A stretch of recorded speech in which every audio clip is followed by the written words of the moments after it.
Well, good morning, everyone. My name is Taylor, and my presentation is about the Insanity Defense Reform Act of 1984. So to start off, I will be talking about before the Reform Act.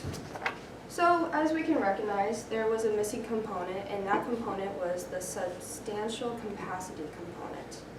And what this is a mental capacity needed to understand the wrongfulness of an act or to conform behavior to the law.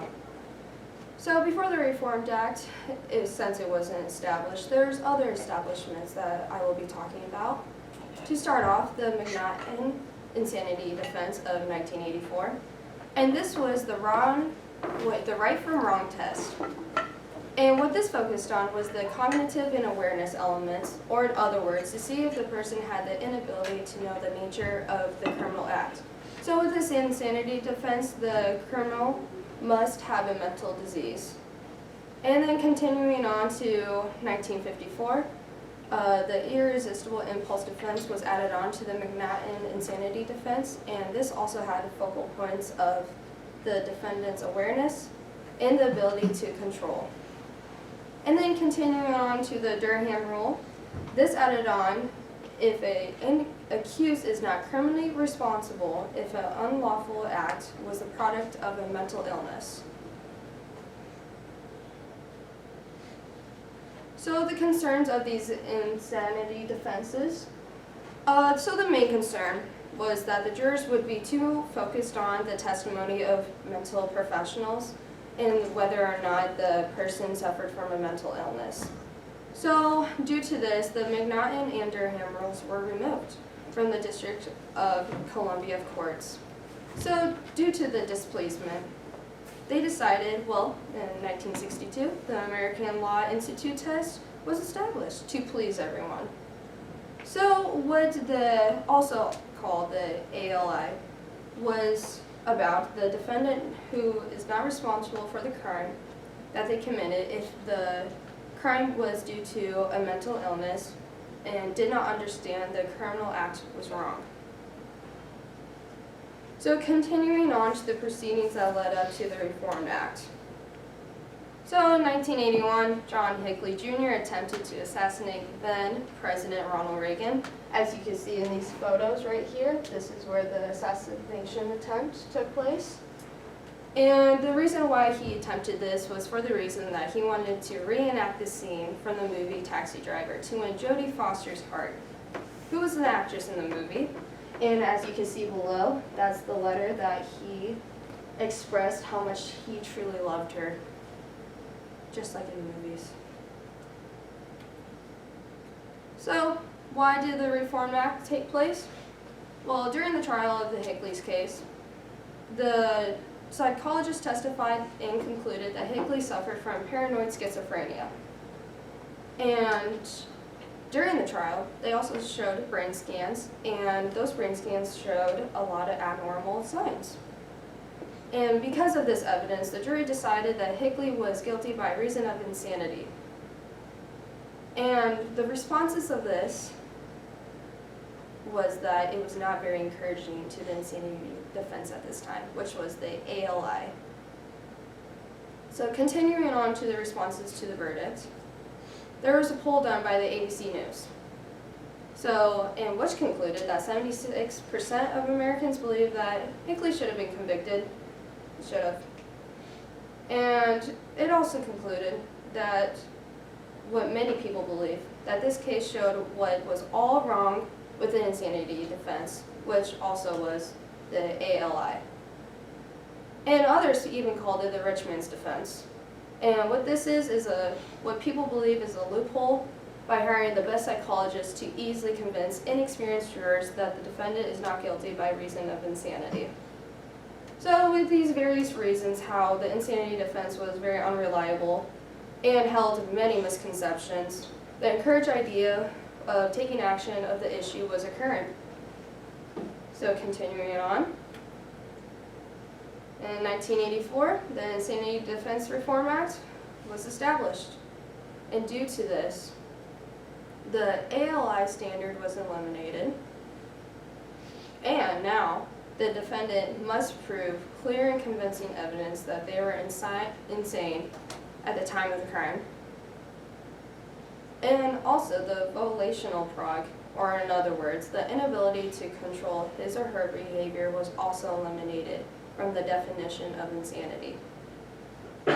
So with this concept that I will be talking about next was also controversial, but we still recognize it as the expert testimonies can be given, but their testimony cannot involve whether or not the defendant was insane at the time of the crime.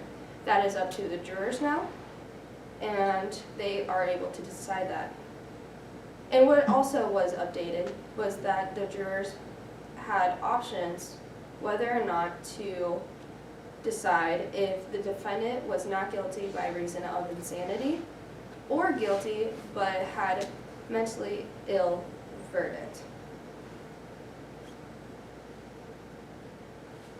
So lastly, what's the significance of all of this, right?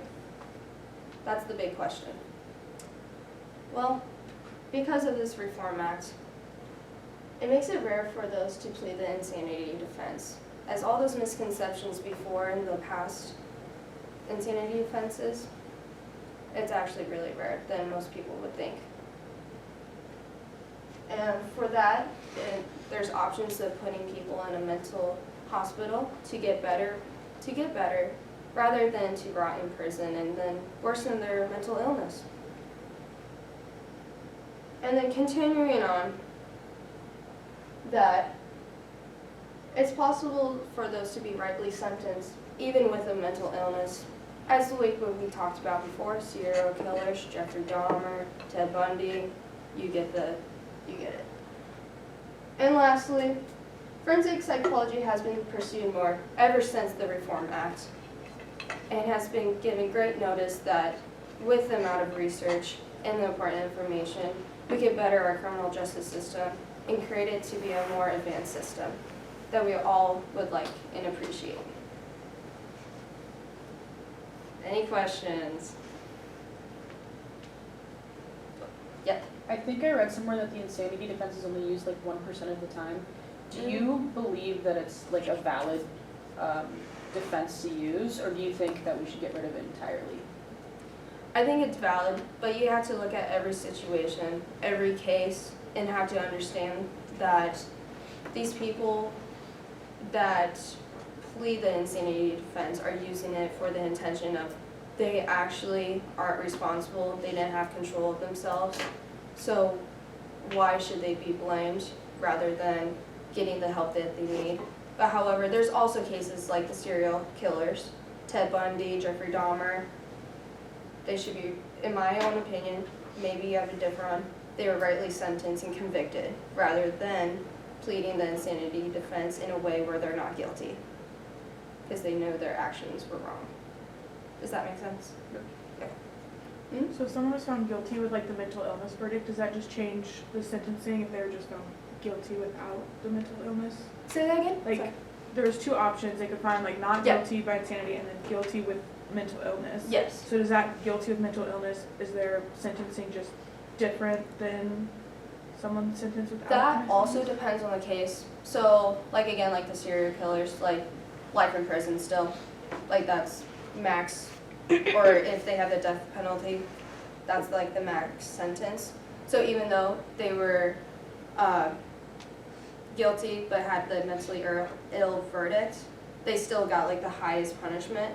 So it depends on the cases. Again, you just have to go through every single factor of it and what evidence was brought up during the case. But, so I hope that answers your question. Yep. This Reform Act was basically there because of society, like they got really mad and so they kind of changed it for society.